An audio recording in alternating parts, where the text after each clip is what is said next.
Hello बच्चों, my self गौरव अरोड़ा।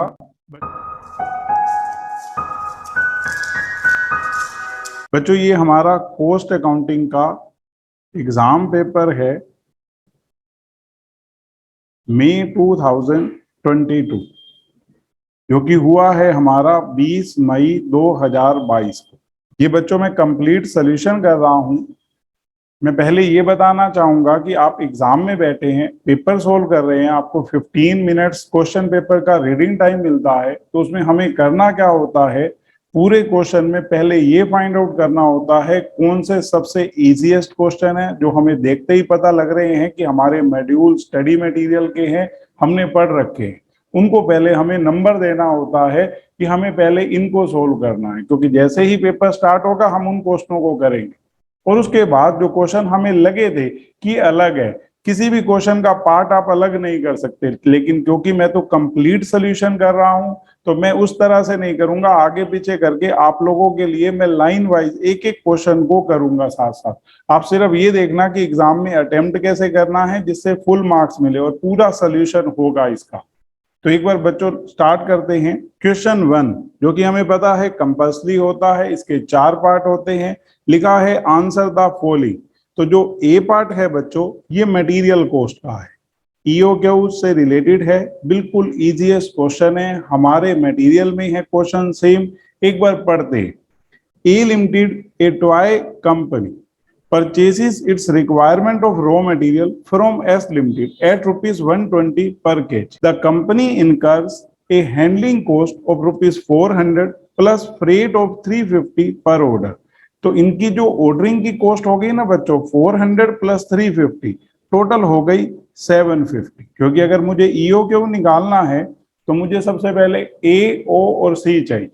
आगे कहता है the incremental carrying cost of inventory of raw material is 25 पैसे पर केजी पर मंथ। जानकर पर मंथ देगा, वो चेकआउट करता है कि बच्चे को ये कंसेप्ट पता है या नहीं कि carrying cost per unit per annum होती है। इसके अलावा कह रहा है in addition the cost of working capital finance on the investment in inventory of raw material is rupees 15 per kg per annum। मतलब आपकी जो कैरिंग कॉस्ट है उसमें दो दो चीजें हैं। एक तो रखने की कॉस्ट 25 पैसे पर केजी पर मंथ, मैंने 12 से मल्टीप्लाई कर दिया, ईयर की आ गई, प्लस जो आपका पैसा इन्वेस्ट होगा उसको वर्किंग कैपिटल बोलते हैं, तो उसके ऊपर जो ब्याज लगेगा 15 रुपए पर केजी। तो मैं टोटल कर रहा हूं तो ये 18 रुपीज आ गया। अब कह रहा है annual production of the toys is 60,000 units, 5 unit of toys are obtain from 1 KG of raw material. मतलब अगर आपको 5 यूनिट आउटपुट चाहिए तो 1 केजी रॉ मटेरियल चाहिए। तो for 5 units raw material required 1 KG, तो 60,000 यूनिट्स के लिए आपको कितना चाहिए, क्योंकि आपको ईयर में 60,000 यूनिट की प्रोडक्शन करनी है, जिससे हमारा ए आ जाएगा।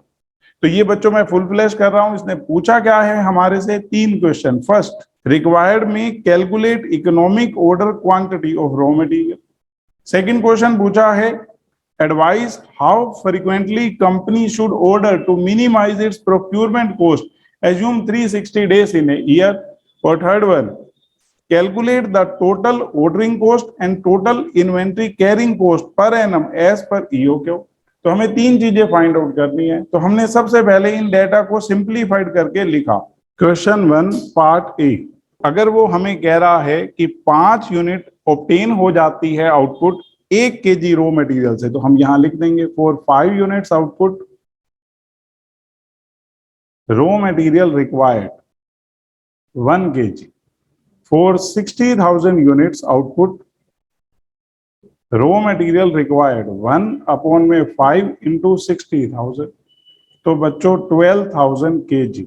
अब हमारे पास डेटा आ गया, हम कहेंगे ए 12,000 केजी। ओ जो है वो हमें बता रहा है 400 रुपए हैंडलिंग कॉस्ट है एक ऑर्डर की, और 350 रुपए हैं फ्रेट के। तो हमने 400 और 350 ऐड किए, तो हमारी ऑर्डर की कॉस्ट हो गई 750।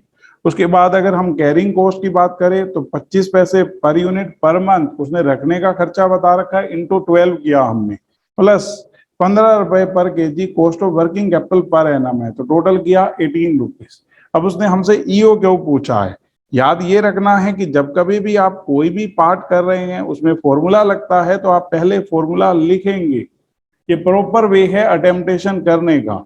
तो 2 × 12,000 × 750 अपॉन में 18 और पूरे का रूट बच्चों, ये मैंने सोल्व किया, ये हमारा आ रहा है 1000 kg। अब सेकंड वन, इसने पूछा है कि कितने दिन बाद ऑर्डर होगा, या आप यूं भी कह सकते हो कि दो ऑर्डर के बीच में कितना टाइम गैप होता है। तो हम सबसे पहले यहां लिखेंगे नंबर ऑफ ऑर्डर्स। अगर आप मेरे से नंबर ऑफ ऑर्डर पूछेंगे ना तो मैं सीधा कहूंगा जो साल में मंगवाना है, जो एनुअल रिक्वायरमेंट है, उसको ईओ के उसे डिवाइड कर दो। 12,000 kg अपॉन में 1000 kg, तो ये बच्चों हमारे ऑर्डर हो गए 12। इसने हमसे क्वेश्चन पूछा है how frequently company should order to minimise its procurement cost. हमें ईओ को फॉलो करनी है। हाउ फ्रीक्वेंटली का मतलब होता है दो ऑर्डर के बीच में क्या गैप होना चाहिए। तो एक सिंपल सी बात है, अगर साल में 12 ऑर्डर होने हैं, टोटल 360 दिन है, तो हम यहाँ लिखेंगे time between two consecutive orders. तो ये बच्चों 360 डेज अपॉन में 12, 30 डेज। और इसने हमसे थर्ड क्वेश्चन ये पूछा है कि टोटल ऑर्डरिंग कॉस्ट और टोटल इन्वेंट्री कैरिंग कॉस्ट बता दो ईओ के ऊपर। तो वो हमें पता है दोनों इक्वल होती हैं। हमारे पास बच्चों एक तो शॉर्टकट फॉर्मूला है 2AOC पूरे का रूट, और एक है कि अलग अलग निकालकर टोटल करेंगे। हम सेकंड वाले में जाते हैं जिसमें अलग अलग कंप्यूट करते हैं, उससे ना पता लग जाता है कि हमने ईओ क्यों सही निकाली है या नहीं, क्योंकि ये इक्वल आएगी। तो एनुअल ऑर्डरिंग कॉस्ट, साल में 12,000 मंगवानी है, आप 1000 करके मंगवा रहे हो तो 12 ऑर्डर, एक ऑर्डर के 750, हमने मल्टीप्लाई किया 9000। इसी तरह से एनुअल कैरिंग कॉस्ट, अगर आप एक बार में 1000 मंगवा रहे हैं बच्चों तो एवरेज हुई 500, और एक यूनिट को कैरी करने की कॉस्ट आप कहेंगे 18 रुपीज, 9000। तो ये आपकी 18,000 आ गई। ये बच्चों हमारा ए पार्ट हो गया, और इतना ही करना। अब बच्चों बी पार्ट, लेबर कॉस्ट का हमारा क्वेश्चन है। So easy labour turnover rate. पहले पूरा क्वेश्चन पढ़ेंगे किस तरह से दे रखा है, फिर उसके बाद attempt. PQR Limited has replaced 72 workers during the quarter ended 31st March 2022. The labor rates for quarter are as follows. इन्होंने बच्चों फ्लक्स मेथड के अकॉर्डिंग रेट दे रखा है 16%, रिप्लेसमेंट मेथड 8%, सेपरेशन मेथड 5%। तो हमें सबका मीनिंग पता है किसका क्या होता है। इन दोनों के अगर ये सम के बराबर नहीं है ना फ्लक्स का, तो इसका मतलब वहां फॉर्मूला यूज हुआ है number of separation plus number of accession की, जो आपने और भर्ती की है। ठीक है, अब ये कह क्या रहा है सुनना बच्चों, you are required to ascertain. अब हमने ये क्वेश्चन काफी सारे किए हैं। ये पूछ रहा है average number of worker on roll, आपके उस क्वार्टर में एवरेज वर्कर कितने थे। मैं कहूंगा देखो आप रिप्लेसमेंट बता भी रहे हो और रिप्लेसमेंट का परसेंटेज भी दे रहे हो, तो उसकी हेल्प से आसानी से कैलकुलेट हो जाएंगे कि आपके उस क्वार्टर में एवरेज नंबर ऑफ वर्कर कितने थे। सेकंड पार्ट हमसे कह रहा है number of worker left and discharge during the quarter.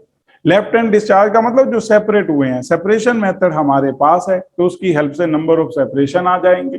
Third में पूछ रहा है number of worker recruited join during the quarter. जो फ्लक्स मेथड है ना उसको हम पुट करेंगे तो आपके जो टोटल भर्ती हैं वो आ जाएंगे, और उसमें से अगर आप रिप्लेस वाले हटा देंगे तो न्यू रिक्रूटमेंट भी आ जाएंगे। वैसे उसने टोटल रिक्रूट पूछा है, न्यू रिक्रूटमेंट नहीं पूछा, लेकिन हम दोनों आंसर दे देंगे सेफ एंड यूज करते हुए कि एग्जामिनर फिर पूरे मार्क्स देगा।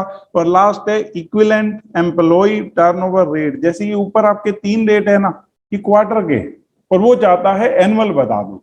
अब एक क्वार्टर में 3 महीने होते हैं, या आप यूं भी कह सकते हो कि एक ईयर में 4 क्वार्टर होते हैं। 4 से जस्ट मल्टीप्लाई करना है हर किसी को, या आप ऐसे भी कह सकते हो कि 3 से डिवाइड कर दो, महीने का हो जाएगा, इंटू 12 कर दो, ईयर का हो जाएगा। कुल मिलाकर मल्टीप्लाई तो 4 से ही हो रहा है। तो बच्चों मैं चारों पार्ट कर रहा हूं। बच्चों हमारे को रिप्लेसमेंट दे रखा है और रिप्लेसमेंट मेथड के अकॉर्डिंग लेबर टर्नओवर रेट दे रखा है, तो हमने यहां पुट किया replacement method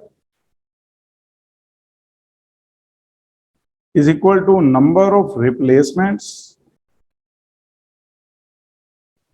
during the quarter upon में average number of workers during the quarter into 100। ये बच्चों रिप्लेसमेंट 8% दे रखा है, नंबर ऑफ रिप्लेसमेंट 72। तो एवरेज नंबर ऑफ वर्कर जो हमसे पूछे हैं इन्होंने ड्यूरिंग द क्वार्टर, वो कैलकुलेट करना है। तो ये बच्चों एवरेज नंबर ऑफ वर्कर ऊपर गया, 8 बाय में आ गया, तो 7200 को 8 से डिवाइड कर रहा हूं तो 900। तो ये पहला आंसर आ गया, एवरेज नंबर ऑफ वर्कर्स 900। ये बच्चों फर्स्ट पार्ट। अब इसने पूछा है कि कितने वर्कर हमारे लेफ्ट और डिस्चार्ज हुए। तो हमें पता है सेपरेशन मेथड लगाना है, हमने पुट किया सेपरेशन मेथड। आप यहां लिख सकते हैं नंबर ऑफ सेपरेशन, उसका मतलब यही होता है जो लेफ्ट और डिस्चार्ज हुए, या फिर वही वर्ड यूज कर लो। तो number of separations during the quarter upon में average number of workers into 100। अगर सेपरेशन मेथड हमारा 5% है, एवरेज नंबर ऑफ वर्कर हमारे यहाँ है 900 उस क्वार्टर में, तो नंबर ऑफ सेपरेशन तो आ ही जाएगा बच्चों। ये हमने जस्ट सोल्व आउट किया, 9 इंटू 5 45। तो नंबर ऑफ सेपरेशंस हो गए, जिसको लेफ्ट हैंड डिस्चार्ज बोलेंगे बच्चों, ड्यूरिंग द क्वार्टर 45। ये हमारा सेकंड पार्ट का आंसर है। अब इसने बच्चों थर्ड पार्ट में पूछा है कि आपने कितने वर्कर रिक्रूट और ज्वाइन किए हैं, मतलब एक तरह से रखे। तो हम यहाँ लगाएंगे फ्लक्स मेथड, जिसका फॉर्मूला है number of separations plus number of accession. Accession का मतलब भर्तियां ही होती है, चाहे नए लगाए हों चाहे रिप्लेस किए हों, दोनों का सम होता है वो, अपॉन में average number of workers into 100। अब अगर मैं फ्लक्स मेथड की बात करूं तो ये परसेंटेज है 16, नंबर ऑफ सेपरेशन 45, तो नंबर ऑफ एक्सेशन अपॉन में 900 इंटू 100। बच्चों हमने यहां मल्टीप्लाई किया, 9 इंटू 16 144, 45 इसमें से लेस कर देंगे, तो नंबर ऑफ एक्सेशंस जो आ गया हमारा वो आ गया 99। और अगर आप मेरे से कहेंगे कि सर एक बार न्यू रिक्रूटेड भी बता दो, ये तो आप टोटल रिक्रूटेड बता रहे हो, तो इसमें से रिप्लेसमेंट वाले अगर मैं 72 लेस कर दूंगा तो 27 क्या बच जाएंगे, न्यू रिक्रूटेड। तो यहां लिख देते हैं नंबर ऑफ न्यू रिक्रूटमेंट। ये पूछा नहीं है न्यू रिक्रूटमेंट, लेकिन मैं यूं मान रहा हूं कि वो रिक्रूटमेंट पूछ रहा है, तो मे भी वो अपना मतलब ये ना निकाल दे। तो हमारे पास दोनों वे हैं, चाहे यहीं तक आंसर छोड़ दें और या इसके बाद 72 लेस करके ये भी बता दें कि न्यू रिक्रूटेड कितने हैं, 27। इसके बाद फोर्थ नंबर पे बच्चों इसने हमसे पूछा है equivalent employee turnover rate year का। वो हमेशा ऐसे ही पूछा जाता है कि आप एनुअल बता दो, equivalent employee turnover rate for the year. तो आप कहेंगे सेपरेशन मेथड, पहले रेट दे रखा है बच्चों 5%, आप इंटू 4 क्वार्टर्स कर दो, या फिर क्या कर दोगे इंटू 12 अपॉन में 3 की ये 3 महीनों का है और पूरे साल का पूछा है। Similarly replacement method 8% into 4 quarters 32%।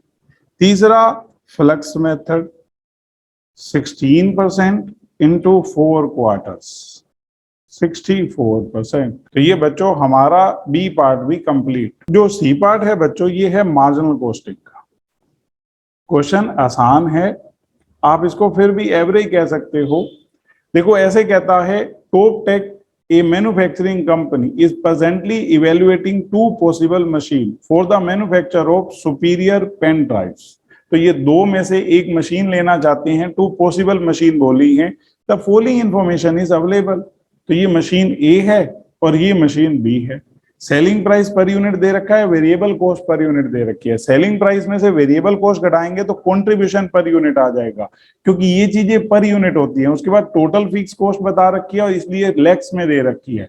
और last capacity in units 8 lakh units 10 lakh units. अब ये पूछ क्या रहा है क्वेश्चन वो समझना, कहता है recommend which machine should be chosen. मैं कहूंगा जो ज्यादा प्रॉफिट दे। आप कहोगे वो कैसे आएगा? मैंने कहा सिंपल, सेलिंग प्राइस में से वेरिएबल कॉस्ट घटाएंगे तो कंट्रीब्यूशन पर यूनिट आएगा, इसके साथ मल्टीप्लाई कर देंगे कंट्रीब्यूशन पर यूनिट की, दोनों की अपनी अपनी टोटल कंट्रीब्यूशन आ जाएगा। उसमें से फिक्स कॉस्ट घटाएंगे, प्रॉफिट जिसमें प्रॉफिट ज्यादा होगा उसी को हम चाहेंगे वो मशीन लेनी। फिर इसने क्वेश्चन में चेंज किया, कहता है would you change your answer if you were informed that in near future demand will be unlimited and capacity of two machine, दोनों की अगर 12-12 लाख यूनिट कैपेसिटी होती, मतलब यहाँ जो कैपेसिटी लिखी है ना 8 और 10, उसकी जगह 12-12 लाख होती, तो उनके कंट्रीब्यूशन से अगेन मल्टीप्लाई टोटल कंट्रीब्यूशन, मैं इसे फिक्स कॉस्ट गणाएंगे, अगेन दोनों के अपने अपने क्या आ जाएंगे? प्रॉफिट। और फिर जिसका प्रॉफिट ज्यादा होगा उसी को हम कहेंगे कि हमें वो परचेज करनी चाहिए। तो ये बच्चों 5 मार्क्स का क्वेश्चन है, बिल्कुल आसान मानते हैं हम लोग। बच्चों के हिसाब से कह सकता हूं कि वो कहता है मेरे को तो एकदम से समझ ही नहीं आ रहा था क्वेश्चन कैसे है, तो आप एवरेज बोल सकते हो, वैसे इजी वन है सोल्यूशन होने के बाद। तो एक बार अटेम्प्ट करते हैं। फर्स्ट पार्ट बच्चों, हमारे को जब कभी भी प्रॉफिट निकालना होता है ना तो हम उसके लिए बोलते हैं इनकम स्टेटमेंट। दो हैं मशीन ए और बी, आप यहां सबसे पहले लिखो selling price per unit 400 each less variable cost per unit 240 260, इसमें से लेस कर दो कि आपका कंट्रीब्यूशन पर यूनिट आ गया 160 140। अब आप यहां निकालो टोटल कंट्रीब्यूशन, जितनी टोटल यूनिट्स है ना, जैसे यहां पर 8 लाख, यहां पर 10 लाख, इसके साथ मल्टीप्लाई कर देंगे इस कंट्रीब्यूशन पर यूनिट की, ताकि हमारा टोटल कंट्रीब्यूशन आए। ये बच्चों मैंने किया 1280 लैक्स और यहां किया 1400 लैक्स। मैंने इसको लैक्स में इसलिए लिख दिया क्योंकि जो फिक्स कॉस्ट है वो लैक्स में दे रखी है।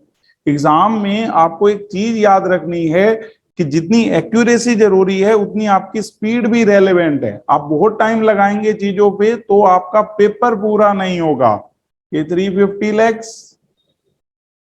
और ये 200 लैक्स, जस्ट लेस कर दो, नथिंग एल्स इस पार्ट में, और कुछ भी नहीं करना। हमने ये बच्चों लेस किया 930 लैक्स 1200 लैक्स। अब तो मैं आसानी से बता सकता हूं कि जिसमें प्रॉफिट ज्यादा उसी को हम रिकमेंड करेंगे। तो यहां recommendation, we should purchase machine B. अब ये हमसे कहता है कि क्या आपका आंसर चेंज होगा अगर दोनों की कैपेसिटी 12-12 लाख यूनिट होती है और डिमांड अनलिमिटेड है, भाई जितना मर्जी बनाओ सब सेल होगा। तो हम कहेंगे चेक करना पड़ेगा अगेन प्रॉफिट। अब कंट्रीब्यूशन पर यूनिट तक आपको कुछ नहीं करने की जरूरत, वो तो सेम है, सिर्फ यूनिट्स में चेंज आ रहा है। तो जब हम सेकंड पार्ट करते हैं तो फर्स्ट पार्ट को रेफर किया जाएगा, तो हम कहेंगे रेफर टू पार्ट 1। अब उसके अकॉर्डिंग अगर हम बात करें तो कंट्रीब्यूशन पर यूनिट है हमारे पास, तो हमने यहां लिख दिया ए और बी। कंट्रीब्यूशन पर यूनिट कितना कितना है हमारा, पहले में 160 और दूसरे में 140। बस इसी के लिए हमने रेफर किया है पार्ट 1 को। कैपेसिटी अब बता रहा है दोनों की 12 लाख, तो टोटल कंट्रीब्यूशन बच्चों 12 lakh units into 160, 12 lakh units into 140। ये बच्चों हमने यहां मल्टीप्लाई किया 1920, यहां किया 1680। इसमें से हम लेस कर देंगे फिक्स कॉस्ट 350 200। लेस करने के बाद हमारे पास प्रॉफिट आ गया 1570 1480। ये बच्चों अब आपका प्रॉफिट हो गया, तो आंसर तो चेंज होगा। प्रॉफिट अब ए में ज्यादा है तो हम कहेंगे yes, our answer will change, we should purchase machine A to earn maximum profit.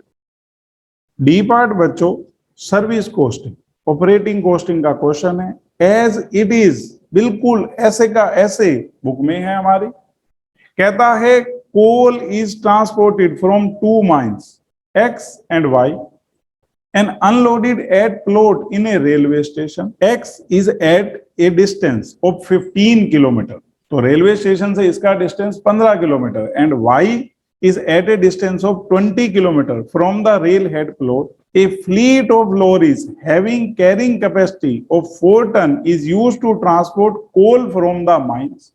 तो इनकी कई सारी लॉरी इसी के पर्पस के लिए यूज होती है। Records reveal that average speed of the lorry is 40 km per hour when running and regularly take 15 minutes to unload at the railhead. ये कहता है कि रिकॉर्ड से पता लगता है कि एवरेज स्पीड लॉरी की रहती है 40 किलोमीटर। ये क्यों बता रहा है? क्योंकि आपका एक बार आने जाने का हमें टाइम कैलकुलेट करना है, क्योंकि जो फिक्स खर्चे हैं ना, जिसके अंदर ड्राइवर की wages, depreciation, insurance and taxes हैं, वो 12 पर आवर है। तो उसका लिंक किससे है? 60 मिनट के 12 रुपए।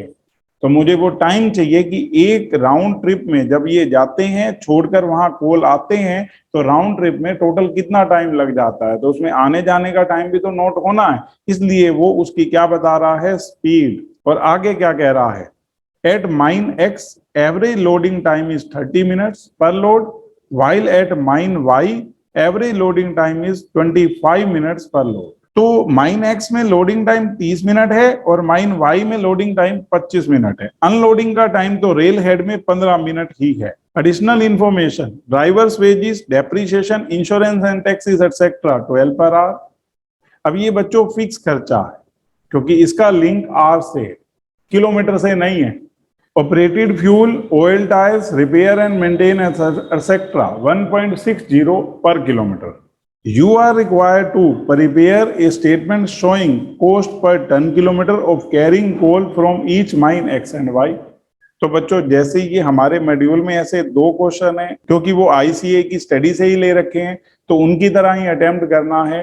आपको पर राउंड ट्रिप की कॉस्ट निकालनी और फिर पर राउंड ट्रिप के जो टन किलोमीटर है उससे डिवाइड कर देना है, पर टन किलोमीटर की कॉस्ट आ जाएगी। तो अब हमारा काम क्या है? हमें सबसे पहले ये पता है कि जो खर्चे हैं ना, उसमें दो कैटेगरी हैं, फिक्स वाले और वेरिएबल वाले। फिक्स वाले कनेक्टेड हैं किससे? टाइम से, और वेरिएबल वाले जो कनेक्टेड हैं वो किलोमीटर से हैं। तो हमने यहाँ लिखा ऑपरेटिंग कॉस्ट शीट का फॉर्मेट। ऑपरेटिंग कॉस्ट शीट, दो कॉलम बच्चों, यहां आप लिखेंगे per trip, mine X, mine Y. सबसे पहले आप यहां लिखेंगे फिक्स एक्सपेंसेस, क्योंकि दो ही तरह के खर्चे होते हैं, फिक्स और वेरिएबल। इसके अंदर हमने लिखा ड्राइवर्स वेजेस, डेप्रीशिएशन,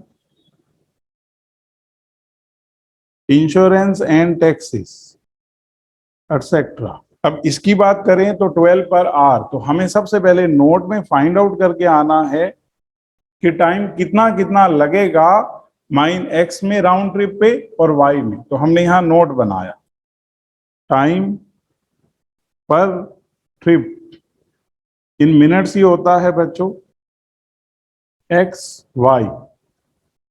उसने हमें बोला है कि लोडिंग जो टाइम है, क्योंकि कोल पहले लोड किया जाएगा लॉरी के अंदर, तो माइन एक्स में 30 मिनट्स और माइन वाई में 25 मिनट्स।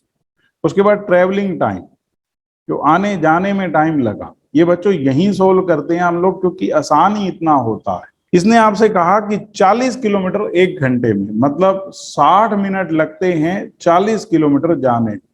माइन एक्स का डिस्टेंस देखो, रेल हेड से कितना है? हम कहेंगे 15 किलोमीटर। तो 15 किलोमीटर जाना, 15 किलोमीटर आना, टोटल 30 किलोमीटर। माइन वाई का डिस्टेंस कितना है? 20 किलोमीटर। 20 किलोमीटर आना, 20 किलोमीटर जाना बच्चों, 40 किलोमीटर। तो यहां हमने सोल्व आउट किया 45 मिनट्स और इसको सोल्व आउट किया तो 60 मिनट्स। इसके बाद अनलोडिंग टाइम, वो कह रहा है वो तो रेल हेड में सेम है, 15 मिनट अनलोड करने पे लगते हैं। तो मतलब एक बार जो राउंड ट्रिप होगी, कोल छोड़ के आएगी लॉरी, उसमें टोटल टाइम लग जाएगा 90 मिनट्स, 100 मिनट्स। ये बच्चों इन्होंने 12 पर आवर कह रखा है, तो 12 रुपए 60 मिनट के हैं, 90 मिनट लगने हैं। 12 60 मिनट्स के और 100 मिनट्स लगने बच्चों। फर्स्ट केस में 18 रुपीज, सेकेंड केस में 20 रुपीज। ये हमारे फिक्स खर्चे आ गए। अब आ जाते हैं वेरिएबल एक्सपेंसेस पे। इसमें हमें दे रखा है operated fuel, oil, tyres, repair and maintenance. बच्चों 1 रुपया 60 पैसे पर किलोमीटर। तो पहले के केस में 15 किलोमीटर आना, 15 किलोमीटर जाना, 30 किलोमीटर। दूसरे में 20 किलोमीटर आना, 20 किलोमीटर जाना, 40 किलोमीटर। और पर किलोमीटर के 1 रुपया 60 पैसे। हमने मल्टीप्लाई किया तो ये 48, ये 64 और पूरे का टोटल। तो ये सबसे पहले हमारी कॉस्ट आ गई 66 रुपीज 84 रुपीज। इसको मेरे से कोई पूछे, मैं कहूंगा ऑपरेटिंग कॉस्ट पर ट्रिप। वो कहेगा हमने तो पर टन किलोमीटर पूछी थी। तो एक बार आप टन किलोमीटर निकाल लेते, उसके लिए भी हमें कहीं कुछ एफर्ट लगाने की जरूरत नहीं, यहीं का यहीं आ जाएगा टन किलोमीटर पर ट्रिप। अब अगर हम जाएंगे 15 किलोमीटर तो लोड होगा साथ में 4 टन, क्योंकि लोरी के थ्रू ना हमें वहां कोल छोड़ के आना होता है। आती बार 15 किलोमीटर 0 टन। इसी तरह 20 किलोमीटर 4 टन, आती बार 20 किलोमीटर 0। तो ये हमारा 60 टन किलोमीटर है और ये 80 टन किलोमीटर है। बस डिवाइड कर दो operating cost per ton kilometre. 66 divide में 60 1.10, 84 डिवाइड में 80 1.05। ये अब आपकी operating cost per ton kilometre आ गए। तो ये बच्चों हमारे आंसर आ गए। अब इसके बाद सेकंड क्वेश्चन, जॉब कॉस्टिंग का बच्चों क्वेश्चन है, मॉड्यूल का क्वेश्चन है। सो इजी भी लिख सकता हूं इसके साथ, अभी करेंगे तो पता रहेगा। सेकंड का ए पार्ट 10 मार्क्स का क्वेश्चन है बच्चों। हम जबकि जॉब कॉस्टिंग को ज्यादा रेलेवेंट मानते ही नहीं है एग्जाम के लिए। In a manufacturing company, the overhead is recovered as follows. Factory overhead, a fixed percentage basis on direct wages. Administrative overhead, a fixed percentage basis on factory cost. आगे कह रहा है the company has furnished following data relating to 2 jobs undertaken by it in a period. बच्चों सिर्फ amount figure double कर रखे हैं, as it is question है बुक के अंदर। हमारी 9th क्वेश्चन जॉब 1 जॉब 2, इन्होंने डायरेक्ट मटेरियल दिया, डायरेक्ट वेजेस दी, सेलिंग प्राइस दे दिया और प्रॉफिट जानबूझकर टोटल कॉस्ट के ऊपर कहा। तो हम उसको सेल में कन्वर्ट कर लेंगे। उसमें भी सेम है ऐसे ही। इसने अब ये कहा है you are required to first one compute percentage recovery rate of factory overhead and administrative overhead. Second part, calculate the amount of factory overhead, administrative overhead, profit for each of the 2 jobs. और third one, using the above recovery rate, determine the selling price to be quoted for job 3. Additional data pertaining to job 3 is as follows. तो इसने आपको job 3 से related direct material बता दी, direct wages, factory overhead absorption rate ऊपर हम compute कर चुके होंगे, एडमिनिस्ट्रेशन ओवरहेड हम ऊपर कंप्यूट कर चुके होंगे। तो हमारी टोटल कॉस्ट आ जाएगी और प्रॉफिट उसको सेल के ऊपर कितना चाहिए 15% प्रॉफिट ऐड करेंगे तो इस जॉब थर्ड का सेलिंग प्राइस आ जाएगा। तो हम बच्चों जैसे सीखे हैं वैसे ही करेंगे। हम सबसे पहले फर्स्ट पार्ट कर रहे हैं। हमने यहां लिखा let factory overheads absorption rate, इन्होंने बोला है fix percentage of direct wages. तो हमने जैसे सीखा है बुक में से वैसे ही कर रहा हूं, X% ऑफ डायरेक्ट वेजेस। और let administrative overheads absorption rate Y% of factory cost. अब हमारे को इन्होंने जो इंफॉर्मेशन दे रखी है हम उस पे चलते हैं। हमारे को ना एक बार बच्चों टोटल कॉस्ट की जरूरत है। क्यों? क्योंकि जब हम एक्स और वाई लिखेंगे ना जॉब कॉस्ट शीट में तो उसकी नीड आएगी। तो आप क्या करो, सबसे पहले सेल्स वैल्यू लिखो। पहले केस में सेलिंग प्राइस है 3,33,312 और दूसरे में 2,52,000। इन्होंने कहा है कि प्रॉफिट हमने टोटल कॉस्ट के ऊपर अर्न किया है, पहले केस में 12% और दूसरे केस में 20%। आप ऐसे समझो ना बच्चों, ये मान लो टोटल कॉस्ट होती, आप कहते हैं 100, प्रॉफिट पहले केस में 12%, दूसरे में 20, तो सेलिंग प्राइस हो जाता 112 और 120। अब आप कहते हो ये हमारे पास है, प्रॉफिट फाइंड आउट करना। लेकिन वो कोस्ट के ऊपर 12% है, तो मैंने कहा 12/112 कर दो। सिमिलरली उसने कहा प्रॉफिट जो है वो टोटल कॉस्ट के ऊपर 20% है, तो मुझे पता अगर ये 20 है और मेरे पास सेलिंग प्राइस है तो मेरा रिलेशन बन गया रेट अपॉन 100 प्लस रेट। तो हमने यही पुट किया 12/112 और 20/120। यहाँ बच्चों 12/112 इंटू 3,33,312 और यहाँ पर 20/120 इंटू 2,52,000। ये बच्चों मैंने किया, ये बच्चों 35712 और यहाँ पर 42,000 ये बच्चों लेस किया। ये हमारी टोटल कॉस्ट आ गई 2,97,600, 2,10,000। आप बच्चों चेकआउट करो, क्योंकि सबसे मेन होता है चेक करना।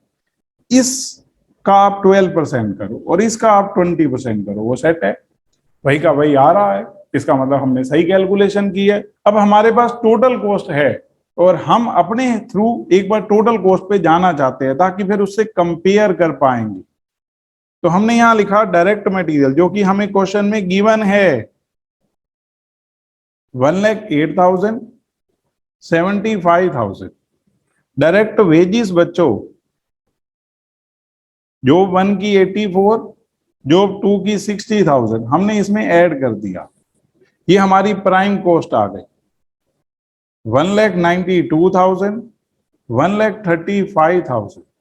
इसमें हमने ऐड किए फैक्ट्री ओवरहेड्स जो कि किसके बराबर हैं, X% ऑफ वेजिस।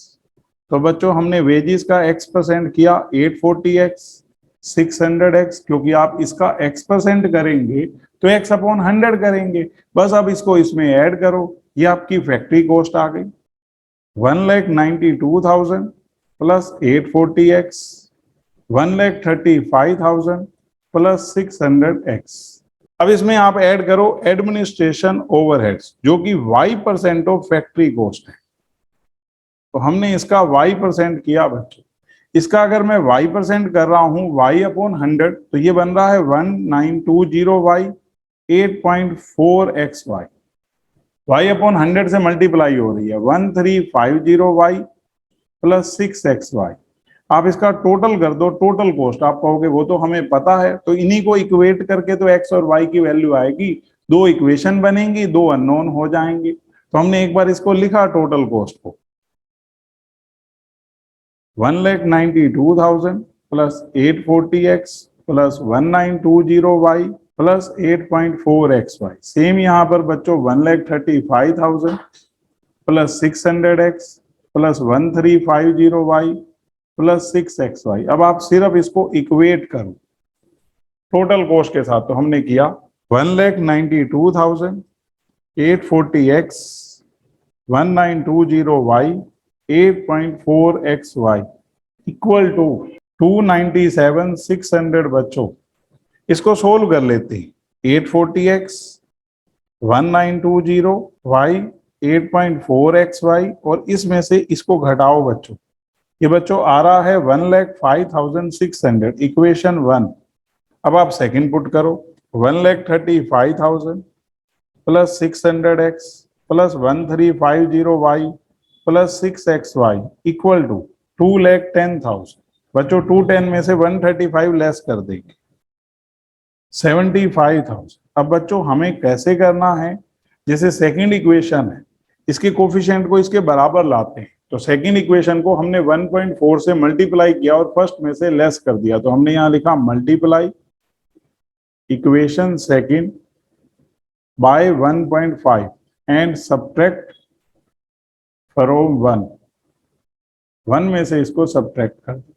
तो पहले 1 लिख दो 840X 1920Y 8.4XY equal to 1,05,600। Second equation को 1.4 से मल्टीप्लाई किया बच्चों, तो ये तो 840X आ गया, ये हमारा 1890Y, ये 8.4XY इक्वल टू 1,05,000।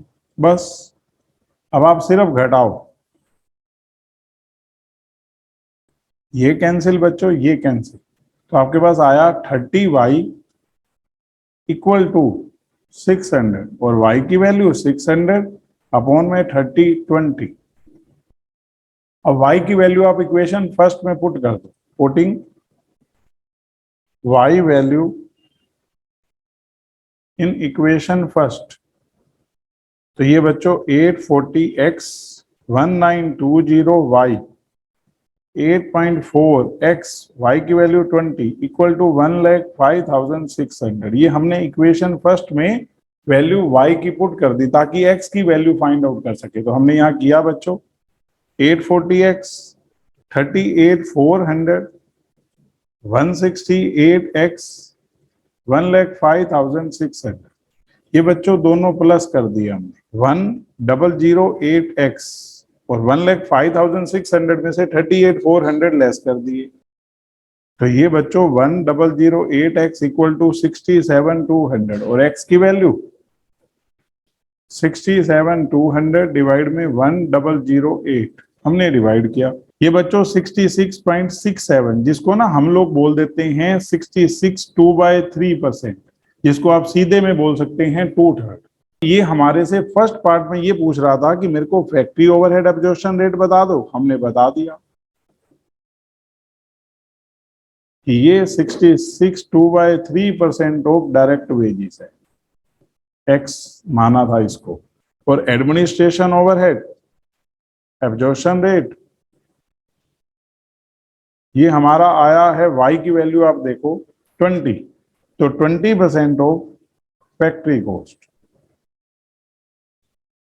ये हमने फर्स्ट पार्ट के आंसर थे, और फर्स्ट पार्ट ही सिर्फ बड़ा था जिसमें हमें ये फाइंड आउट करना था। अब सेकंड पार्ट में कहता है कि आप ये फैक्ट्री ओवरहेड, एडमिनिस्ट्रेटिव ओवरहेड और प्रॉफिट दोनों जोड़ के बता दो। एक बार ध्यान देना बच्चों, ये मेरे से प्रॉफिट पूछ रहा है, मैं निकाल चुका हूं, एचडी लिख दूंगा।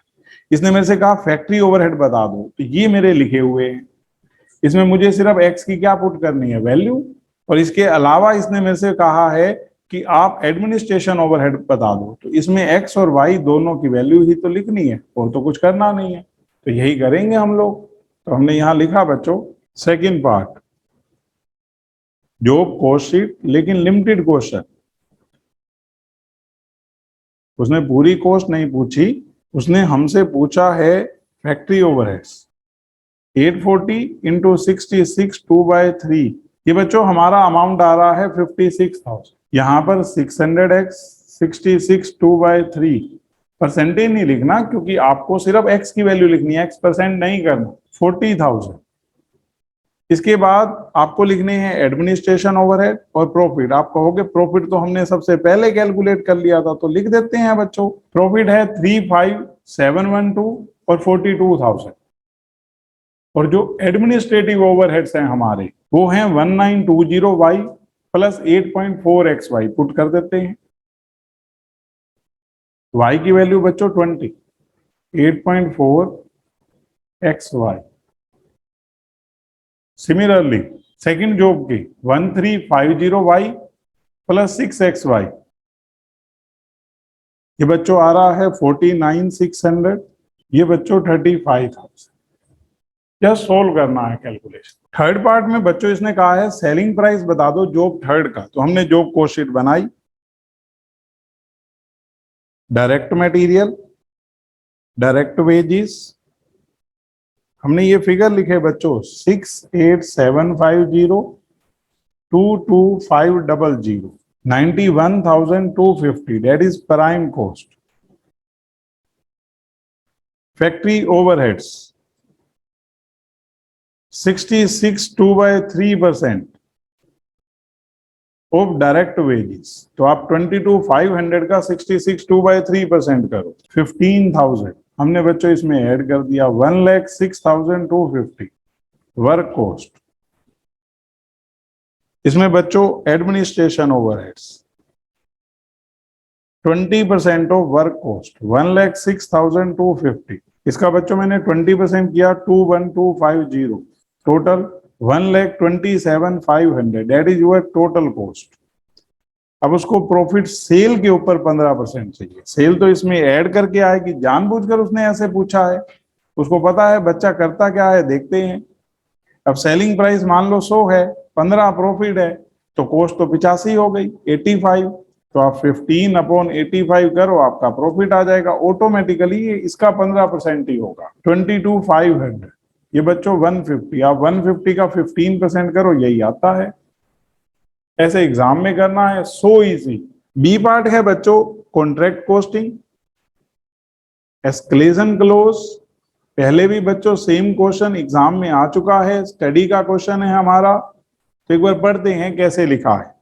Paramount Construction Limited is engaged in construction and erection of bridges under long-term contracts.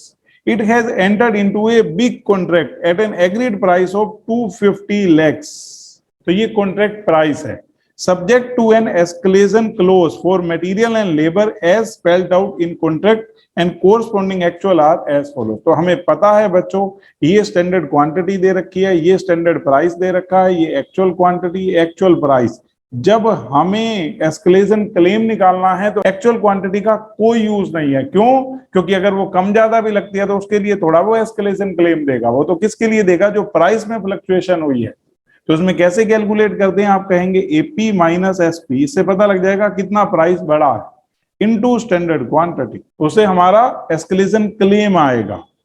और अब आपसे कह रहा है required first prepare a statement showing admissible additional claim of material and labor due to escalation clause।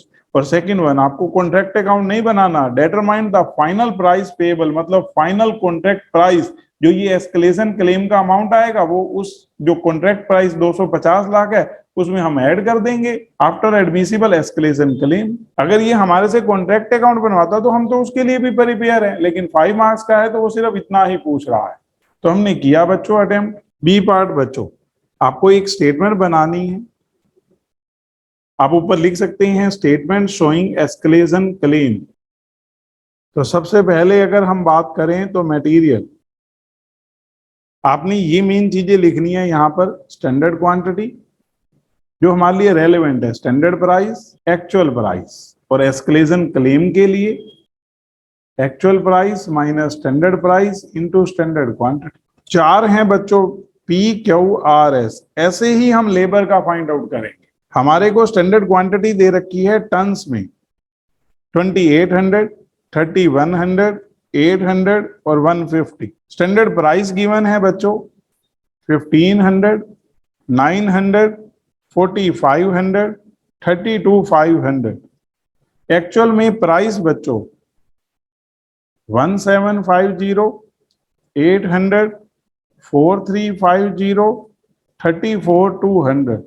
अब एक बार बच्चों हम लोग फाइंड आउट करते हैं escalation claim. Actual price 1750 minus standard price 1500 into standard quantity 2800।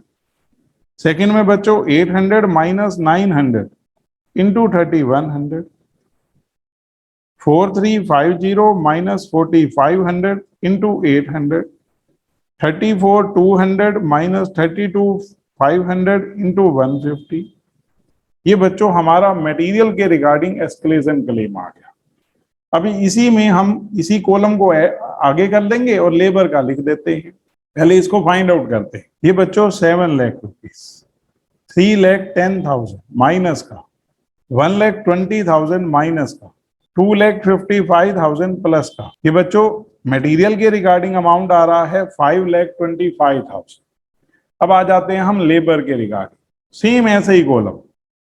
अब यहां लिखेंगे labour, standard time, standard rate, actual rate. और एस्केलेशन क्लेम के लिए actual rate minus standard rate into standard time. हमारे यहाँ 2 तरह के लेबरर है, LM, LN। स्टैंडर्ड टाइम है बच्चों 65,000, 46,000। Standard rate 60, 45। एक्चुअल में रेट 70, 50। यहां हमने डिफरेंस किया 70 माइनस 60, 50 माइनस 45। और ये बच्चों 65,000, ये 46,000। तो यहां हमने मल्टीप्लाई किया 6,50,000, 2,30,000। ये बच्चों 8,80,000 और दोनों का कर दो टोटल। ये आपका एस्केलेशन क्लेम आ गया जो उसने कहा है निकालने के लिए, ये हमने फाइंड आउट कर दिया। 5,25,000 प्लस 8,80,000, 14,05,000। और सेकंड पूछा है कि आप फाइनल कॉन्ट्रैक्ट प्राइस बता सकते हो? बिल्कुल बता सकता हूं बच्चों। इन्होंने हमें कॉन्ट्रैक्ट प्राइस दे रखा है 250 लैक्स, उसमें एस्केलेशन क्लेम के 14.05 लैक्स ऐड कर दो, 14,05,000, तो ये हमारा 264.05 लैक्स आ जाएगा। That is your final price payable. तो ये बच्चों हमारा बी पार्ट हो गया। और सी पार्ट थ्योरी है, ताकि बच्चे थ्योरी के ऊपर भी कंसंट्रेट करें, तो उन्होंने मेन में दे दी distinguish between job costing process costing. As it is question है बच्चों थ्योरी नोट्स में, क्योंकि एग्जाम में पहले 2 बार ये सेम क्वेश्चन आ चुका है। एनी 5 पॉइंट्स, और हमने 5 पॉइंट्स ही दे रखे हैं। तो एक बार मैं आपको बताता हूँ इसको लिखना कैसे था। जब कभी भी आप बच्चों डिफरेंस लिखते हो ना, तो याद रख लो ये 4 पॉइंट आपने करने होते हैं। Serial number, basis of difference, ताकि एग्जामिनर को चेक करना आसान हो कि आप किस बेस पर उनके बीच में डिफरेंस बता रहे। Job costing, process costing. First बच्चों मीनिंग, आप इसके रिगार्डिंग सिर्फ इतना लिखेंगे, job costing is a specific order costing, कि ऑर्डर पे काम होता है, where work is done at the order of customer. मतलब आप उसका मीनिंग लिख रहे हैं, मतलब आप डिफरेंस बता रहे हैं कि पहले तो इनका अलग अलग मीनिंग है। प्रोसेस कॉस्टिंग कहां यूज होता है? Process costing is a method which is used to determine cost where product passes through various processes। ये वहां यूज होता है जहां प्रोडक्ट वेरियस प्रोसेसेस से पास होता है, और ये वहां यूज होता है जहां ऑर्डर पे काम होता है। सेकंड बच्चों आपने डिफरेंस लिखना है, टाइम व्हेन कॉस्ट कंप्यूटेड। जो ये हमारी जॉब्स होती है ना, ये थोड़े पीरियड के लिए होती है, कोई 1 दिन की, कोई 10 दिन की, कोई 5 दिन की। तो हम कॉस्ट डिटरमाइन करते हैं जब कॉस्ट कंप्लीट हो जाती है, क्योंकि वो लंबे पीरियड के लिए चलती ही नहीं है कि जो आप पीरियड के एंड में कंप्यूट करेंगे। जैसे जॉब कंप्लीट हुई उसकी क्या डिटरमाइन कर ली जाती है? कॉस्ट। जबकि प्रोसेस के केस में आपकी कंटिन्यूअस प्रोडक्शन चल रही होती है, तो हर एक प्रोसेस की कॉस्ट कैलकुलेट की जाती है पीरियड के एंड में। जैसे आप हर महीने की कैलकुलेट कर रहे हो, तो जनवरी एंड में, फरवरी एंड में, मार्च एंड में, अप्रैल एंड में, एंड सो ऑन। तो इसके रिगार्डिंग आप लिखेंगे, cost is determined when job is completed, जब जॉब कंप्लीट हो जाती है बच्चों। और यहां आप लिखेंगे, cost is determined for each process at the end of each period. जैसे आपके यहाँ मंथली अकाउंट्स बनते हैं, तो हर महीने के एंड में हर प्रोसेस की क्या कैलकुलेट की जाएगी? कॉस्ट, क्योंकि वो कॉन्टिन्यूअस बेसिस पर चलती रहती है। इसलिए हम थर्ड डिफरेंस लिखेंगे, वर्क इन प्रोग्रेस। आपको पता है वर्क इन प्रोग्रेस का मतलब होता है सेमी फिनिश्ड गुड्स। तो जो जॉब है ना, उसमें जनरली वर्क इन प्रोग्रेस नहीं होता। वो कब होता है? जैसे मान लो एक जॉब पे 10 दिन लगने, हमने 28 मार्च को शुरू की, तो 31 मार्च तक तो कंप्लीट ही नहीं हुई। तो उस केस में 31 मार्च तक आपका जितना काम हुआ है, आपने वो कॉस्ट डिटरमाइन कर ली, तो वो वर्क इन प्रोग्रेस हो गया, क्योंकि अभी कंप्लीट नहीं हुई। जनरली आपकी वर्क इन प्रोग्रेस नहीं होती, तो इसलिए हम कहेंगे देयर मे और may not be work in progress. यहां वर्क इन प्रोग्रेस हो भी सकती है और नहीं भी हो सकती। और यहां पर there is always work in progress. क्यों? काम लगातार चल रहा है, ये कोई किसी ऑर्डर पे काम थोड़ा हो रहा है। तो पीरियड एंड में आपके पास कुछ सेमी फिनिश्ड मिलेगा ही मिलेगा। फोर्थ पॉइंट लिखना है बच्चों, सुपरविजन एंड कंट्रोल। मैं पहले आपको समझाता हूं, हर जॉब ना डिफरेंट होती है, इसलिए आपको बहुत ज्यादा स्ट्रिक्ट सुपरविजन और कंट्रोल की जरूरत होती है, क्योंकि वो पिछले से मैच नहीं कर रही, अलग है। और जबकि प्रोसेस तो स्टैंडर्डाइज होती है, तो उसमें आपका इजीली हो जाता है कंट्रोल। तो आप यहां लिखेंगे ईच जॉब इज डिस्टिंक्ट, वो डिफरेंट होती है। So supervision and control is difficult, क्योंकि हम जनरली कंपेयर करके ही तो करते हैं उन चीजों को। जो प्रोसेस है ना बच्चों, उसमें काम बार बार हो जाता है। आप ऐसे लिखेंगे प्रोसेस ऑपरेशंस आर स्टैंडर्डाइज, कि उनका एक स्टैंडर्ड है, लगातार एक जैसा काम होता जा रहा है। So supervision and control is easier, तो वो आसान हो जाता है। तो ये बच्चों हमारा फोर्थ हो गया कि सुपरविजन और कंट्रोल डिफिकल्ट होता है, और यहां पर सुपरविजन और कंट्रोल आसान हो जाता है। पांचवें नंबर पे transferability of output and cost. Job में ऐसा कभी नहीं होता, एक जॉब से आप दूसरी जॉब में कुछ सामान भेज रहे हैं, बहुत रेयर। जबकि प्रोसेस में तो एक प्रोसेस की आउटपुट जानी ही दूसरी प्रोसेस में है, एक प्रोसेस की कॉस्ट जो है वो दूसरी प्रोसेस के लिए रॉ मटेरियल की कॉस्ट है, क्योंकि एक की आउटपुट दूसरे के लिए क्या है, रॉ मटेरियल। तो हम यहां लिखेंगे the output and cost of one job is never transferred to other job. अगर ऐसा होना है तो फिर आप प्रोसेस फॉलो करो, और जबकि प्रोसेस में तो होता ही यही है। आप लिखेंगे the output and cost of one process is transfer to next process. ये बच्चों हमारा सेकंड क्वेश्चन हो गया। अब आगे हम थर्ड क्वेश्चन पे। ए पार्ट बस ट्री कंट्रोल का है बच्चों, आसान क्वेश्चन है, सिर्फ एक साथ में ट्रिक डाल रखी है उन्होंने कि बच्चा उसको आसानी से सोल्व कर पाता है या नहीं। तो इजी है, अभी पढ़ के आप समझेंगे।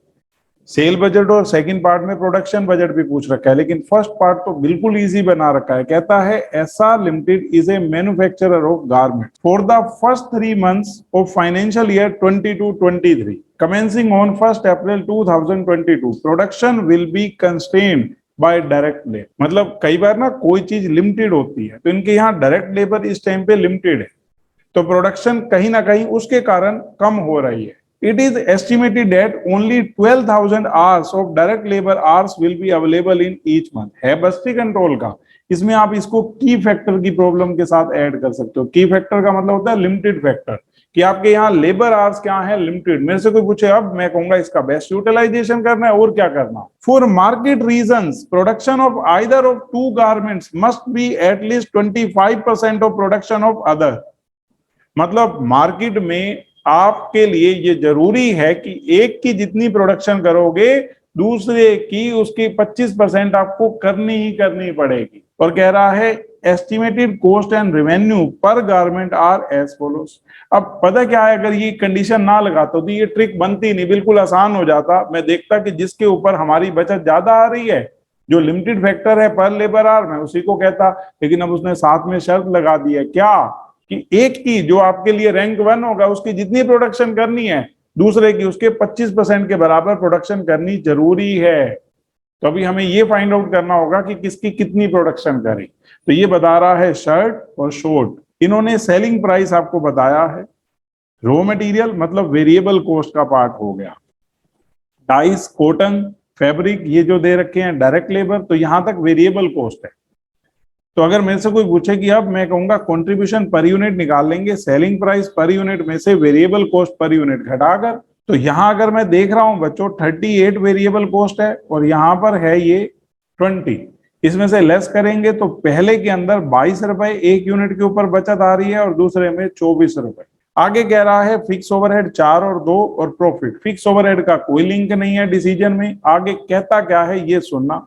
From the month of July 2022, direct labor will no longer be a constant। मतलब जुलाई मंथ से लेबर की पूरी सप्लाई होगी, कोई वो लिमिटेड फैक्टर नहीं है। Company expect to be able to sell 15,000 shirts and 20,000 shorts in July. कंपनी को अंदाजा है कि कंपनी बेच पाएगी 15,000 शर्ट और 20,000 शॉर्ट जुलाई 2022 में। There will be no opening stock at the beginning of July, मतलब अप्रैल टू जून तक जो प्रोडक्शन होगी वो पूरी सेल हो जाएगी। क्यों? हमारे पास डायरेक्ट लेबर कम था तो हम लिमिटेड बना पा रहे थे, तो उसकी डिमांड रहेगी तो वो तो बिक चुका होगा। हमारे पास जुलाई में कोई ओपनिंग स्टॉक नहीं होगा। ये क्यों बता रहा है? इसने ना प्रोडक्शन बजट बनवाना है। प्रोडक्शन बजट का हमारा फॉर्मेट होता है sale plus closing stock minus opening stock. तो जुलाई मंथ में कोई ओपनिंग नहीं है, तो कहीं ना कहीं आसान भी हो गया, हमें कुछ जरूरत ही नहीं है जून के क्लोजिंग स्टॉक की, क्योंकि जुलाई में ओपनिंग तो वही होगा ना जो जून का क्या होगा क्लोजिंग। उसने वो बात ओवर कर दी। कह रहा है सेल वॉल्यूम्स। अब इसने आपको जुलाई मंथ की सेल तो बता ही दी है, सेल बजट बनवा रहा है आगे जाकर 3 महीनों का, तो कहता है sales volume are expected to grow at 10% per month cumulatively thereafter throughout the year. इसका मतलब ये होता है जैसे 15,000 शर्ट जुलाई में बनेगी, तो मेरे से कोई पूछे अगस्त में कितनी बनेगी, मैंने कहा उसने कहा है 10% ज्यादा, तो सितंबर में अगस्त में जितनी हुई है उससे 10% ज्यादा। समझ गए ना? क्यूमुलेटली का मतलब ये होता है कि जो ऐड होकर आया है उसके ऊपर फिर 10% ऐड करो। Following additional information is available. तो ये आपको बता रहा है बच्चों, एक्चुअल में क्या है, आप मेरे से प्रोडक्शन बजट बनवाना चाहते हैं ना, तो आपको मेरे को स्टॉक बताना पड़ेगा क्लोजिंग। तो ये बता रहा है the company intends to carry stock of finished garment sufficient to meet 40% of next month sale. हमने प्रोडक्शन बजट सीखा यही है, सेल पता होती थी, उसके अंदर हम क्लोजिंग स्टॉक ऐड करते थे, तो वो क्लोजिंग स्टॉक का ऐसे ही लिंक दे देता था कि अगले महीने की जो सेल है ना उसके 40% के बराबर आप समझो क्लोजिंग स्टॉक, और एक महीने का क्लोजिंग अगले के लिए ओपनिंग होता है। फ्रॉम जुलाई 2022 ऑनवर्ड्स और estimated selling price will be same as above. Selling price वही रखने वाले हैं, उसमें कोई चेंज नहीं करने वाले। और अब आपसे कह क्या रहा है, आप देखना ना बच्चों, इसको बच्चे कह रहे थे बड़ा मुश्किल आया था सर, और हम करेंगे तो कुछ लगेगा ही नहीं। कह रहा है calculate the number of shirt and short to be produce per month in first quarter of the financial year 22-23 to maximise companies profit. तो पहले क्वार्टर में जब आपके यहाँ लेबर आवर्स लिमिटेड हैं, तो आप बताओ कि किसकी कितनी प्रोडक्शन करें। नंबर ऑफ शर्ट और नंबर ऑफ शॉर्ट्स हमें बतानी है, हमें पर मंथ कितनी प्रोड्यूस करनी है। तो एक बार सबसे पहले आप लिमिटेड फैक्टर के अकॉर्डिंग रैंक दो। लिमिटेड फैक्टर क्या है? Labour hours. तो आपको कंट्रीब्यूशन पर लेबर आवर चाहिए, तो हमने किया अटेम्प्ट। थर्ड क्वेश्चन का बच्चों ए पार्ट और उसका फर्स्ट पार्ट कर रहे हैं। जब कभी भी आप कंट्रीब्यूशन निकालते हैं ना, इनकम स्टेटमेंट लिखेंगे। दो हैं प्रोडक्ट, शर्ट और शॉर्ट। ये बच्चों मैंने यहां लिख दिया शर्ट शॉर्ट। सेल्स प्राइस 60-44, आप साथ में ऊपर ही लिख दो चलो, पर यूनिट। लेस करो वेरिएबल कॉस्ट, फिर बार बार ना हमें पर यूनिट नहीं लिखना पड़ेगा। तो उसमें है raw material, fabric, dice and cotton, इसके अलावा डायरेक्ट लेबर। तो हमने ये अमाउंट लिखे 24, 6, 8। सिमिलरली 12, 4 और 4 कंट्रीब्यूशन पर यूनिट, ऊपर पर यूनिट लिखा है। ये बच्चों हमारा आ रहा है 22 और ये 24। अब इसके बाद क्या चाहिए? मैं चाहता हूं कि मेरे को ये बताओ उस लिमिटेड फैक्टर के ऊपर, उस लिमिटेड फैक्टर के ऊपर कितना है। तो आप कहोगे सर फिर पहले बताओ लेबर आवर्स पर यूनिट हैं कितने। लेबर रेट है बच्चों 8 रुपए पर आवर, और यहाँ 1 यूनिट के ऊपर 8 रुपए बता रखे हैं। तो 1 यूनिट के ऊपर 1 घंटा, और यहाँ 1 यूनिट के ऊपर आधा घंटा।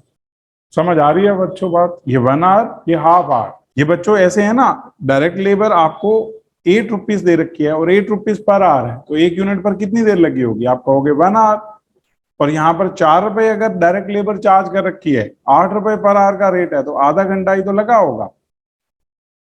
तो अब एक बार आप कंट्रीब्यूशन पर आवर में निकाल लो कि 1 घंटा लेबर जो लिमिटेड है पर लेबर आवर, तो आप कहोगे सर 22 को 1 से डिवाइड करेंगे तो 22 ही आएगा, लेकिन 24 को आधे से डिवाइड करेंगे तो 48 आएगा। मतलब अगर शॉर्ट में बात करें तो 1 घंटा लेबर ने काम किया, आपको 48 रुपए बच गए। और शर्ट में 22 रुपए। तो किसको आप पहले बनाना चाहेंगे? शॉर्ट को और फिर शर्ट को। ये रैंक हो गई। लेकिन अब उसकी कंडीशन सुनो ध्यान से। वो क्या कह रहा है आपसे, क्या करना जरूरी है? वो कह रहा है कि जो प्रोडक्शन है ना, वो एक की दूसरे के 25% के बराबर करनी जरूरी है। अब किसको आप पहले बनाना चाहते हो? शॉर्ट को। तो शर्ट की प्रोडक्शन उसके 25% के बराबर होनी चाहिए। मतलब मैं ऐसे भी कह सकता हूं, जितनी शर्ट बनाओगे शॉर्ट उससे 4 गुना होना चाहिए। जितनी शर्ट बनाओगे शॉर्ट उससे कितने गुना होना चाहिए? 4। आप यहां लिखो, लेट प्रोडक्शन ऑफ शर्ट, अपने आप 25% हो गई ना, x। Production of short 4x।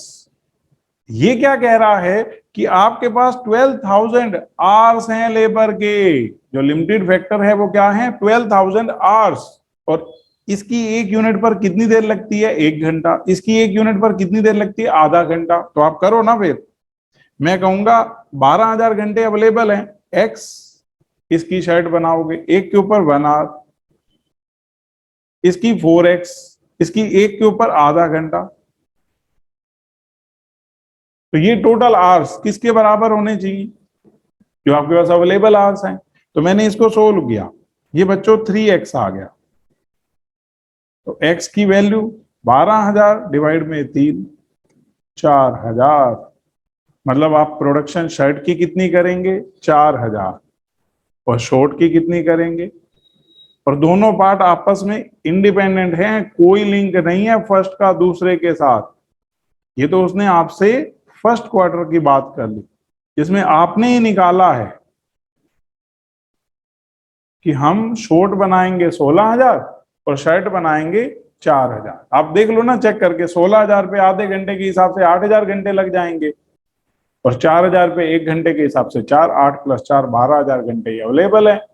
ये उसने ट्रिक डाल रखी थी। कौन सी मुश्किल है? ये तो छोटी क्लासेस वाला बच्चा भी कर दे, उसको एक बार समझाओ क्या करना है। अब बच्चों सेकंड पार्ट में ये हमसे सेल बजट जानना चाहता है। जब मैंने आपको सेल बजट सिखाया तो बताया कि उसमें 3 ही कॉलम होते हैं, क्वांटिटी, रेट, अमाउंट। आप कहोगे सर यहाँ 2 प्रोडक्ट हैं। तो मैंने कहा क्या प्रॉब्लम है? हर एक प्रोडक्ट के लिए बार बार कैलकुलेशन होती रहेगी, जुलाई मंथ, अगस्त मंथ, सितंबर मंथ। ये बच्चों इन्होंने हमसे कहा है सेल्स बजट बता दो showing sales unit, sales revenue for each product. हमने ना इवन इतना मुश्किल कर रखा है। वो कहता है ईस्ट है, वेस्ट है, ईस्ट में एक्स और वाई प्रोडक्ट बिकते हैं, वेस्ट में एक्स और वाई प्रोडक्ट बिकते हैं। ये तो बिल्कुल आसान है। इसमें इसने कहा क्या है? आपके 2 प्रोडक्ट है बस, कोई ईस्ट वेस्ट की बात नहीं हो रही। और 3 महीनों का बताना है, जुलाई का, अगस्त का, सितंबर का। तो हम उसी बेस से करेंगे, बिल्कुल सिंपल वे में। तो ये बच्चों मैंने बनाया सेल्स बजट। अब मेरे पास इसको आसान करने का तरीका है कि बीच में मंथ्स के कॉलम डाल दूं, लेकिन वो बच्चों बड़ा टिपिकल हो जाएगा, आसान करने के चक्कर में मुश्किल हो जाएगा। तो हम यहां लिख रहे हैं पर्टिकुलर्स, और यहां पर अपने ये डेटा क्वांटिटी, रेट और अमाउंट। आप देखना तीनों महीनों का बड़ी आसानी से कंप्यूट हो जाएगा। अब आपने मेरे को कहा पहले जुलाई मंथ, मैंने कहा ठीक है। किसकी सेल चाहिए आपको? शर्ट। उसने कितनी बताई है? उसने अपने आप बता रखी है बच्चों। जुलाई मंथ में शर्ट सेल होंगी 15,000 और शॉर्ट 20,000। लिख दो, शर्ट्स 15,000, शॉर्ट्स 20,000। सेलिंग प्राइस कहते हैं वही रहेगा जो आपको ऊपर दे रखा है। हमने कहा 60 रुपए और 44 रुपए। तो ये बच्चों 60 और 44 से मल्टीप्लाई कर देंगे। अब आप आ जाओ अगस्त मंथ में। आपने टोटल करना हो ना, तो क्वांटिटी का टोटल आता है और अमाउंट का आपको बता रखा है, रेट का टोटल नहीं होता। कहीं आप रेट का भी टोटल कर दो। अगेन शर्ट्स और शॉर्ट्स 10% इंक्रीज करना है यहां से। तो मैं कहूंगा ये 16,500, ये 22,000। सिर्फ क्वांटिटी में, रेट में थोड़ा कुछ है, वो तो वही का वही रहना है। तो ये बच्चों 60 और 44। उसके बाद सितंबर मंथ, 3 ही महीनों का पूछा है। अगेन मैं यही कहूंगा, शर्ट्स शॉर्ट्स। टोटल पूछा नहीं है, मैं करूंगा नहीं, लेकिन मैंने ऑप्शन रखी है क्योंकि एग्जाम में लिमिटेड टाइम होता है। अगर अननेसेसरी करने के लिए नहीं होता कि टोटल नहीं पूछा तो किस लिए बताना है। ये बच्चों 18150 और ये आपका 24,200 10% इंक्रीज करना था। बस ये समझो सेल्स बजट हो गया हमारा। हमने यहां लिखा ये बच्चों 9 लाख 8,80,000 आपने टोटल किया 35,000 17,80,000 यहां पर 38,500 9,90,000 9,68,000 19,58,000 ये बच्चों 10,89,000 10,64,800 42350 21,53,800 ये हमारा सेल्स बजट हो गया। इसी में बच्चों हमसे पूछा है प्रोडक्शन बजट। हम प्रोडक्शन बजट में बच्चों एक चीज जानते हैं कि वो सिर्फ क्वांटिटी में होता है, इसलिए उसने लिखा है इन यूनिट्स। अब हमें पता है 2 प्रोडक्ट हैं और 3 महीनों का पूछा है, तो ये 3 मंथ्स हो गए। मंथ्स के अंदर प्रोडक्ट के कॉलम हो जाएंगे जुलाई, अगस्त, सितंबर। Shirt, short, shirt, short, shirt और शॉर्ट। ये बच्चों सबसे पहले जो ऊपर हमने सेल लिखी है ना, एज इट इज यहां लिख दी 15,000 16,500 18,150। नेक्स्ट मंथ की हमें चाहिए होगी, जब 40% करना होगा तो वो वैसे ही कर लेंगे। इसी तरह 20,000 22,000 24,200 हमने ऊपर से डेटा लिख लिया। अब इसमें क्या लिखना है आपने, एड क्लोजिंग स्टॉक। उसने बोला था कि जो नेक्स्ट मंथ की आपकी सेल है ना उसका 40%, मतलब इसका 16,500 का 40% अगस्त मंथ की सेल का, तो हमने बच्चों इसका 40% किया 6,600।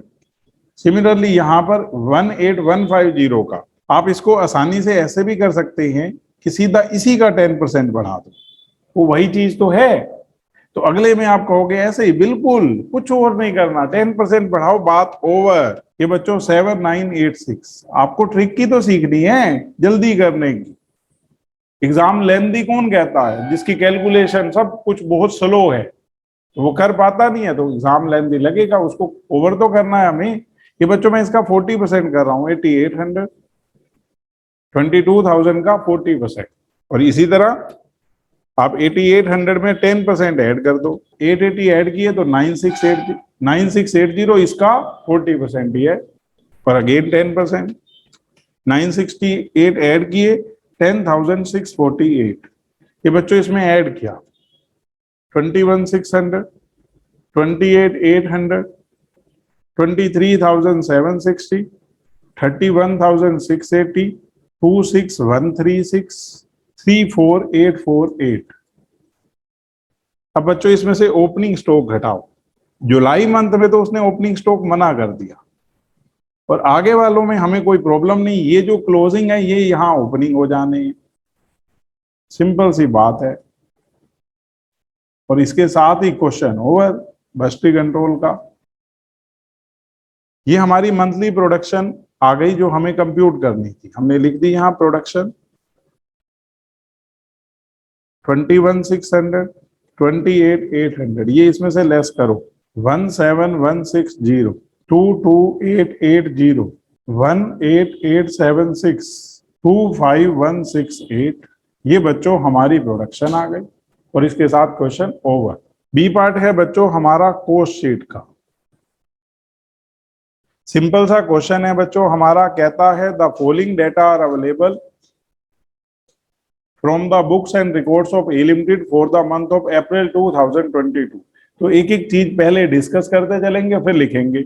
Stock of raw material on 1 April, raw material consume निकालने में बच्चों ऐड होगा परचेसेस में, रॉ मटेरियल परचेस इसी में ऐड हो जाएगा। Manufacturing wages raw material consume में ऐड करेंगे प्राइम कॉस्ट के लिए। उसके बाद दे रखा है depreciation on plant factory overheads बच्चों, expenses paid for quality control check activity. जब हमने कॉस्ट शीट पढ़ा था ना बच्चों, तो उसके अंदर जो 12वां क्वेश्चन है, एक आइटम भी ऐसी नहीं है जो उसके अंदर ना हो। तो हमें पता है, हमने वहां डिस्कस कर रखा है, that are called office overheads related to production, lease rent of production asset. बच्चों प्रोडक्शन वर्ड यूज होता है फैक्ट्री के लिए, जैसे ऊपर depreciation on plant factory overhead है, फैक्ट्री ओवरहेड। इसके बाद administrative overhead related to production. Administration overhead related to production का मतलब जो वर्क कॉस्ट आएगी उसमें इनको ऐड करेंगे, उसके बाद हमारी जो कॉस्ट ऑफ प्रोडक्शन आएगी उसमें opening stock of finish goods add करते हैं, closing stock of finish goods less करते हैं, और फिर जो आता है उसको बोलते हैं कॉस्ट ऑफ गुड्स सोल्ड। उसके बाद हम ऑफिस के ओवरहेड जर्नल वाले ऐड करते हैं और सेलिंग ओवरहेड ऐड करते हैं, टोटल कॉस्ट आ जाती है। तो जो रिलेटेड टू प्रोडक्शन है वो कॉस्ट ऑफ प्रोडक्शन से पहले ऐड होंगे। Expenses paid for pollution control and engineering and maintenance. अब ये पोल्यूशन कंट्रोल का मतलब मशीन है, तो क्या खर्चा हो गया, हम कहेंगे फैक्ट्री ओवरहेड्स। हमने वहां सारे डिटेल डिस्कस किए हुए हैं। Stock of raw material on 30th April closing stock minus होगा बच्चों रॉ मटेरियल कंज्यूम कैलकुलेट करती बात। उसके बाद बच्चों प्राइमरी पैकिंग कॉस्ट, और ये जो packing cost for redistribution of finish goods ये तो है सेलिंग का खर्चा, और ये प्राइमरी पैकिंग होती है कि अपने यहाँ ही प्रोडक्ट पड़ा है खराब ना हो, तो प्राइमरी पैकिंग होती है, that is called office overheads related to production. जैसे ये रिसर्च एंड डेवलपमेंट है, अगेन प्रोसेस रिलेटेड ना भी कहता तो भी ऐसे ही office overhead related to production, क्योंकि ये प्रोडक्शन से रिलेटेड है लेकिन ऑफिस के खर्चे। Advertisement expenses selling expense. बस बच्चों खर्चे हो गए और कुछ भी नहीं है। अब एज इट इज यहां से देख के हमें लिखने, कह रहा है stock of finish goods as on 1 April 2022। शुरू में कितना स्टॉक है, 200 unit, having a total cost of 28,000। कुल मिलाकर ओपनिंग स्टॉक की कॉस्ट बता रहा है 28,000 रुपए है, 200 यूनिट है। Entire opening stock of finish goods has been sold, कुल मिलाकर कह रहा है FIFO मेथड है, और कह रहा है production during the month of April 2022 3000 units. 3000 unit बनाई है, 200 पहले थी, 3200 हो गई, और कह रहा है closing stock of finish goods है 30 अप्रैल को 400, इसका मतलब 2800 यूनिट बेची है। और आगे क्या कह रहा है, यू आर रिक्वायर्ड टू, आपको ना कॉस्ट शीट बनानी है और ये चीजें बतानी है, cost of raw material consume, prime cost, factory cost, cost of production, cost of goods sold, ये तो सारा कुछ अपने आप निकलेगा, और कॉस्ट ऑफ सेल। और उसके बाद सेलिंग प्राइस कैसे फाइंड आउट होगा, calculate selling price per unit if sale is made at a profit of 20% on. अब इनको प्रॉफिट कितना चाहिए, सेल का 20%, सेल का 1/5, तो मैं कहूंगा कॉस्ट का 1/4, तो टोटल कॉस्ट तो हमारे पास होगी। तो बच्चों हम स्टार्ट करते हैं क्वेश्चन। कॉस्ट शीट, सबसे पहले cost of raw material consume निकालना है, और हम कैलकुलेट भी वही करते हैं। हमें पता है इसमें करना क्या है, जो परचेसिस है ना उसमें ओपनिंग स्टॉक ऐड करना है रॉ मटेरियल का, और क्लोजिंग स्टॉक लेस। शॉर्ट में RM लिख रहे हैं रॉ मटेरियल के लिए, ऊपर लिख तो रखा ही है, और जो टोटल आएगा क्योंकि कोई कैरीज इनवर्ड फ्रेट इनवर्ड नहीं है उसमें से लेस कर देंगे closing stock of raw material. Purchases है बच्चों 2,80,000, ओपनिंग स्टॉक 10,000, और जो क्लोजिंग स्टॉक है हमारा 40,000, ये लेस कर दिया तो 2,50,000। इसमें बच्चों हम ऐड करेंगे डायरेक्ट वेजेस, ये हमें दे रखी है मैन्युफैक्चरिंग वेजेस, कोई डायरेक्ट एक्सपेंस है नहीं, ये 3,20,000 प्राइम कॉस्ट आ गई। इसमें बच्चों हम ऐड करेंगे फैक्ट्री ओवरहेड्स। फैक्ट्री ओवरहेड्स हैं बच्चों, एक तो डेप्रीशिएशन ऑन प्लांट, हमने लिख रखा है सारा कुछ, साथ साथ वैसे के वैसे लिखते जाना है, 15,000। इसके बाद बच्चों फैक्ट्री ओवरहेड है lease rent of production assets 10,000। expenses paid for pollution control and engineering and maintenance, expenses paid for pollution control and engineering and maintenance 1,000। बच्चों हमने ये टोटल कर दिया 3,46,000, that is called work cost, जिसको आप factory cost कहेंगे। अब इसमें ऐड करने हैं आपको office overheads related to production, ताकि कॉस्ट ऑफ प्रोडक्शन आए। इसमें बच्चों सबसे पहला है expenses paid for quality control check activities 4,000। Next है बच्चों एडमिनिस्ट्रेशन ओवरहेड सीधा हमें दे रखे हैं रिलेटेड टू प्रोडक्शन 15,000। इसके बाद primary packing cost 8,000, research and development cost 5,000। तो बच्चों हमने इसका टोटल किया 32,000, ऐड कर दिया 3,78,000। That is your cost of production. अब ये उन 3,000 यूनिट्स की कॉस्ट है जो आपने बनाई है। कह क्या रहा है आपसे कि हमारे पास 200 यूनिट पहले से थी ओपनिंग स्टॉक, हमने कहा ऐड कर दो। तो यहां हमने लिखा opening stock of finish goods 200 units. कितने की हैं? 28,000। इसमें ऐड कर दी। क्लोजिंग स्टॉक ना भी कहता ना तो भी हमारा वैल्यू होता बच्चों फीफो मेथड के अकॉर्डिंग, लेकिन उसने तो बता भी दिया कि जो सेल किया उसमें ये 200 यूनिट भी बेची है। तो क्लोजिंग स्टॉक इन 3,000 में से हैं जो इस बार बनाई है, पर हम हमेशा ऐसे ही वैल्यू करते हैं। 3,78,000 डिवाइड में 3,000 इंटू 400, तो ये 400 यूनिट जो क्लोजिंग स्टॉक है उसकी कॉस्ट आ जाएगी 50,400। इसमें से लेस कर दो। जब आपकी आ गई कॉस्ट ऑफ गुड्स सोल्ड, इसमें सेलिंग के खर्चे ऐड करेंगे क्योंकि ऑफिस के अदर जनरल ओवरहेड नहीं है। ये बच्चों 3,55,600। तो मैंने इसमें ऐड किया सेलिंग एंड डिस्ट्रीब्यूशन ओवरहेड्स, जिसमें एक तो है packing cost for redistribution of finish goods और दूसरा advertisement expense. Packing cost for redistribution of finished goods, क्योंकि ये सेल का खर्चा माना जाता है, सेलिंग एंड डिस्ट्रीब्यूशन 1,500। और नेक्स्ट है एडवर्टाइजमेंट एक्सपेंस 1,300। बस हमने इसमें ऐड किए 2,800। ये समझो cost of sale first part हो गया हमारा 3,58,400। अब ये टोटल कॉस्ट है और इसको प्रॉफिट कैसे चाहिए? ये कहता है कि मुझे ना प्रॉफिट 20% चाहिए सेल का। तो मैंने कहा अच्छा सेल का 20% तो कॉस्ट का 1/4, तो 1/4 कर दो 358,400 का 89,600। बच्चों मैंने इसमें ऐड कर दिया, ये आपकी सेल्स आ गई। ये अमाउंट आ रहा है 4,48,000। हो गया बच्चों कॉस्ट शीट का क्वेश्चन। तो ये बच्चों हमारे 3 क्वेश्चन कंप्लीट हो गए। नेक्स्ट वीडियो में बाकी 4 to 6 करेंगे और वो भी इनकी तरह बहुत आसान है। तो इस वीडियो के लिए बस इतना ही। होप आपको ये वीडियो पसंद आई होगी। तो प्लीज मेक श्योर आप वीडियो को लाइक करें, चैनल को सब्सक्राइब करें और बेल आइकन जरूर दबाएं ताकि आप नए से नई वीडियो की अपडेट पहले से पहले पा सकें। फिर मिलेंगे किसी और वीडियो में और किसी और अपडेट्स के साथ। बाय बच्चों।